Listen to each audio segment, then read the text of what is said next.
Hello mga stories, welcome back sa ating podcast. Pasensya na, puro pulbos ka. Masalis kasi ako. Anyway, sige, palinawin natin. Yan, mukha akong espasol. Pero pagpasensya na. At anyway, dahil sa espasol na mukha ko, dahil nagka-espasol yung sa aking mukha, dahil na nakita ko tong post na to, na ewan ko lang kung sabi niya dito o dahil lang ko sabi ito sabi sa caption na nakakatawa how some people proudly post something like that. Tapos kapag may backlash, biglang edit at sabing rage bait lang. Rage bait lang, di ba? Based on Comsex, edited na daw yung caption ni Ante. Okay, sabi niya dito. Oo nga, no? So, iharang ko itong ang mukha at saka yung pangalan niya. Kasi ayoko kasing gamitin sa aking channel ang kanyang rage bait. So, harangin ko lang to, yung pangalan at saka yun. At saka tatlo ito medyo to. Okay na sana yung Okay na sana na pero yung mga ganitong itong description mo is medyo off sa akin. Sabi niya dito, nambulin ng kalbo, crush ng bayan, ng lock ng kaklase sa group, ng lock ng kaklase. Takot lahat ng classmates. Teka lang, hindi ko yung ibig sabihin. Takot lahat ng takot lahat ng classmates. So parang trauma siya, okay. So, bully pa rin pero mas may katwiran na. Pero mas katwiran na. Okay. Nagtitinda ng pandesal at monay bago pumasok. Bidang kontrabida overachiever. Ha? Ano yun? Grabe. Nambuli na. Nambuli. Ng kalbo. Bakit? Tapos ito, 8 years ng college, talino at diskarte, bully pa rin, mas matapang pa. Oh my God, ito yung nambubuli. Oh my God, okay, nag-get. Goal na lang is maging trophy wife kasi grandma sa pagiging trophy doll. Okay. Parang parang yung K-drama ng The Glory. Parang siya yun. Yun siya yung kumbaga sa spoiler dun sa The Glory. Parang siya yung dun sa sa weather forecast yung paglaki niya, parang siya din siya. Okay, di ba? Well, nakakalungkot na ito sabi, nakakatawa. Some people proudly post something like that. Tapos pag may biglang edit at sabi rich bait yan. Man, how edgy is this? Diba? Parang medyo edgy posting to. At medyo trigger sa kanya. Ito sabi niya, dito yan niya yung crush ng bayan sa kanila, di ba? Ito, saan bayan na maiwasan? Bayan ng bundok. Okay, so ito sabi niya dito is she also posted in the video saying how life sounds like being hot in your 30s with no kids. Lol, yikes. Medyo narcissistic na pala ang ate mo, di ba? Ayan, ito sabi niya, ito paano naging crush ng bayan, paki-explain. Baka dumaan niya sa construction site tapos sakto break nila, baka yung may crush sa kanya. Crush siya nung crush ng bayan. Ano ba yun? Ano bang crush siya? Alam mo yung parang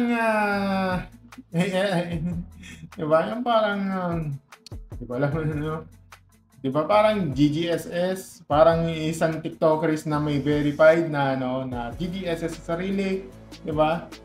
Ganda-ganda sa sarili niya. Parang siya dyan, diba? Ayaw ko magbanggit yung sino yun, pero sige.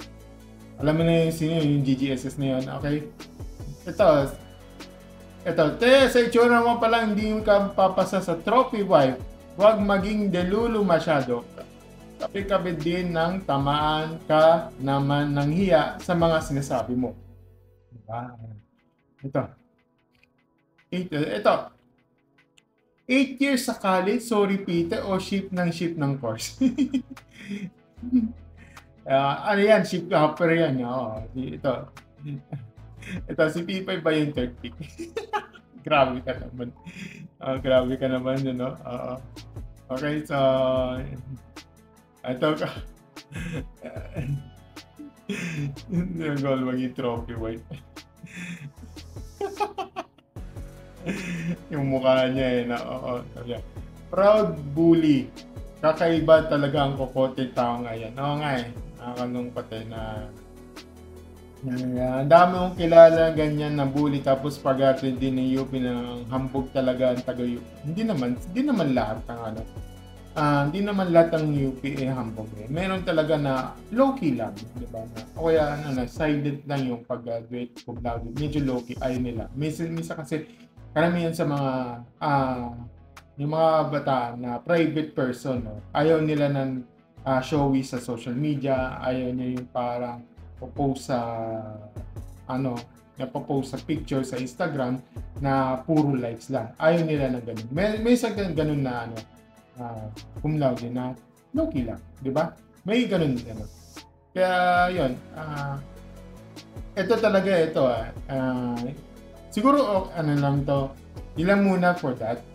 Ang masasabi ko lang dyan is hindi ito ikinakapal. Ako kasi, nabully ako. Alam ko naman, yun naman, di ba? Nabully ako na nung kabataan ko, di ba? Na hindi ko ikina-proud yun. Ito ay kinatrauma ko. Kaya minsan, pag tinatanong ako, kung kalamitan mostly sa mga kakilala ko, kung ano bang mas timbang, high school o college. Kaya minsan ang tinatanong ko talaga, college over, not just sa college. Sabihin natin vocational over college and high school. Bakit ko nasabi yun? Is, vocational, yan talagang, talagang bonding talaga kahit sino talaga. Kahit yung mga, kahit yung mga, na mga babae, lalaki, pag nag-bonding kayo, yun talaga very maturity talaga sa ganyan. Kaya minsan talaga na sila kayo o may mga talagang trip kayo o pero iba din talaga ang sabihin natin bakit mo mas iba din yung yung high school and college. Yeah, sa inyo yan, pero sa akin kasi ang vocational o yung na TESDA or sa TESDA na is better than the na high school kasi may trauma kasi ako. Kaya yung mga ganyan, I don't want to romanticize. Kaya nakakalungkot naman bakit yung may mga taong ganyan na niro-romanticize nila o yung parang bakit nilo-romanticize ang kanilang na bully pa sa mga tapang pa. Tinan mo na nakalagay dito. Bully pa rin, mas matapang pa. Medyo parang hindi maganda yung parang hindi maganda yung tingin ko sa tingin ko sa mga ganito. Tapos sabit niya rage bait. 'Di ba? Tapos ang tingin sa parang medyo sinabi niya ikabubuti pa ba? Parang to. 'Di ba? Kalungkot lang So, yun kaya yung mga kaya sa mga diyan na sa mga diyan kung may diskriminasyon o merong nabully kayo, pwede kayong magsumbong. Walang problema yun. Kasi medyo talamak, hindi na may iwasan yan. May mga anarchy kasi yung mga sistema sa mga ganun sa school. Kaya minsan, ito, spoiler sa akin. Alam mo yung kung natatandaan niyo yung Pyramid Game, kung napanood mo yung Pyramid Game ng K-drama nun, diba? Yung parang spoiler lang to. Spoiler. No, spoiler ito Kaya iwasan nyo muna.